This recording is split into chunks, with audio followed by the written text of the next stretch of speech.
नमस्कार, आप देख रहे हैं बिजनेस टुडे बाज़ार और आज हम फिर बात करेंगे पेटीएम के स्टॉक्स के बारे में। दरअसल पेटीएम पेमेंट बैंक पर जो आरबीआई की कार्रवाई हुई उसके बाद पेटीएम के जो शेयर है उसमें जो गिरावट आई है वो रुकने का नाम नहीं ले रही है।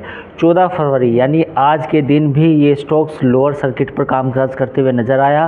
पेटीएम का शेयर अब 350 रुपये के नीचे चला गया है और आज की गिरावट के साथ ही अब ये स्टॉक्स 350 के नीचे चला गया, यानी कि 52 हफ्तों से जो इसका 52 हफ्तों का लो है उससे भी नीचे चला गया।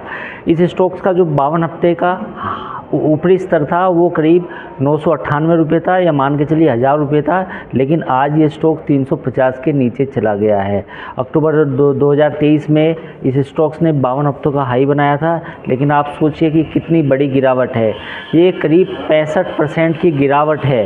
अब सवाल ये है कि क्या स्टॉक्स में ख़रीदारी करें, क्या गिरते हुए चाकू को पकड़ें? नहीं, ऐसा नहीं कीजिए। हालांकि आप कोई भी खरीद या बिक्री से पहले अपने स्टॉक्स एडवाइज़र की राय ज़रूर लें, लेकिन फ़िलहाल खबरें इतनी ज़्यादा हैं इस स्टॉक्स में कि इसे पकड़ना, हाथ लगाना खतरे से खाली नहीं होगा।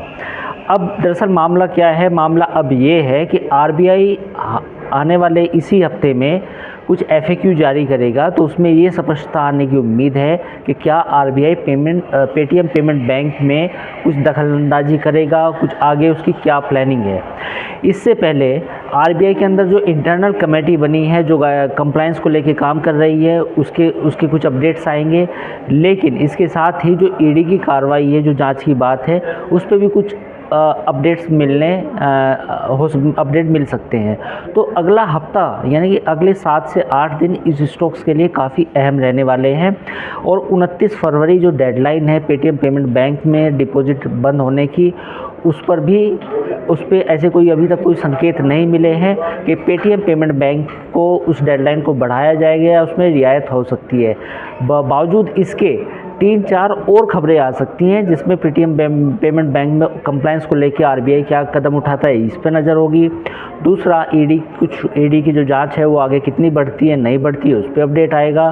प्लस तीसरा ये है कि पेटीएम के बोर्ड में अब जो इंडिपेंडेंट डायरेक्टर्स थे उनके इस्तीफों के बाद अब आगे क्या होगा, क्योंकि ये सवाल पेटीएम के लिए भी है, 197 कम्युनिकेशन के लिए भी है और आरबीआई के लिए भी सोचने वाली बात होगी कि अब इस पेमेंट बैंक का भविष्य को कैसे सुदृढ़ किया जाए।